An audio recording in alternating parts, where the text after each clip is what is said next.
ข่าวมาชนะเสียงขนาดมันก็ไม่งานดังข่าวอย่างไปเกมมิ่งแทงข่าวเนาะมันก็ข่าวกันมาด้วยอันเตมาเลยปัดนาอัปเดตมาในบอกเลยนึงบอกมันก็เดมีมาอันปลอมใหม่กันในขณะมันจะปัดนาในอันเดมาก็ขาดอาหารแผ่นดินใหม่อันเดลงมาไว้แทงตัวหนึ่งในขณะขาดอัปเดตมาเรียกเป็นขึ้นอันเก่าเสียอันใหม่เดขึ้นมาเรียกกับกลางหางมันเตรียมเหมือนกันในขณะสามบัตมาด้วยที่กำลังเกมปัดสีนี่ก็2 เดือนละ1 ปอนด์ก็มี4 1ปอนด์ขาดอัปเดตมาปันเฮาค่ะมีก็มีอันเดปลอมใหม่มาเลยเรียกมาเป็นให้มันเหมือนปึงเก่ามือปนมาห้ามนั่นก็เด็กขึ้นอัปเดตมาเลยเสให้ห่างดีเสเก่าย่ำก็ให้มันพอลีเรียนเสเก่าห้านะก็ได้มีมาตรฐานของว่าเรียกห่างแผ่นดินห้ามนั่นก็ปันโค้มหมาย5 กองหมาย5ออกมาจะในคณะบรรณาคารเรียนในใจการในคณะอีเวนต์หมายทางสิ่งจะได้อัปเดตมาในคณะค้ากำลังมาด้วยอันเต็มมาบรรณาในคณะเต็มมาสารในคณะนะคะเดี๋ยวขึ้นมาได้3.9นั่นก็เต็มมีสารในคณะเดี๋ยวหันโคจุ่มในคณะโคจุ่มในเป็นสีเหลืองและสีค้ำในคณะ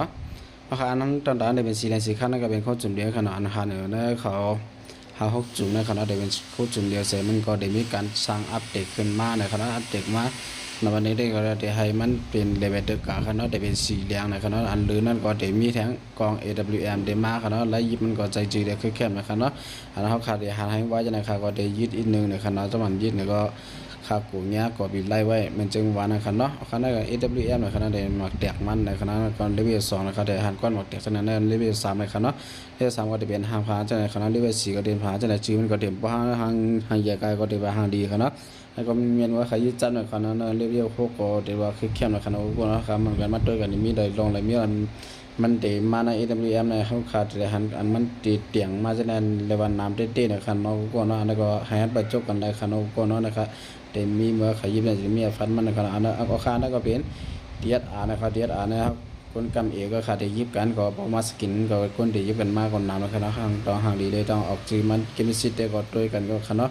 ก็เรียกว่าห่างดีคือแค่นั้นก็แล้วก็จึงได้รีวิว7ในคันก็เนาะสามารถไปไล่ใจยิบได้คันไรนะก็ห่างแค่อยู่4กันไว้คันก็เต็มมาปันเท่าขายมือในนะคันว่าสามารถM24นี่ก็จะได้ก็เต็มมากครับ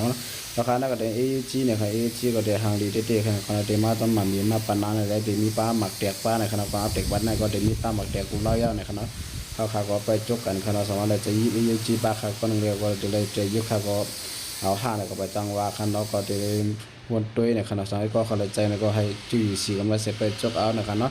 ที่น้ำมันคอมโบในนึงมีเสียค่าก็หลายคันเนาะเอาคันนั้นก็อยู่สานไฟคันเนาะอยู่สานไฟนั่นก็ได้ว่าห่างดีนะคันเนาะก็จะเป็น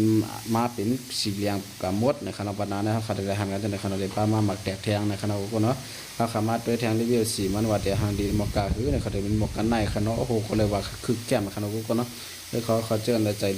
จสายนะก็ยังเป็นลิ้มจุยสีเสแปคันเพราะเรียกพวกมันในความคือดีนะคันนะเลี้ยงดีนะคะเนี่ยก็เลยว่าห่างดีเต้ๆในคันคนเอาฟังอะไรใจก็อย่าไปลิ้มไปจุกกันคันเนาะอันนี้ก็เด็กมาบ้านห้าขาใจเพราะ3.9อัปเดตมาใหม่ได้ในขณะความมันก็เลยว่าห่างเล่าหนาในขณะกูก็เนาะ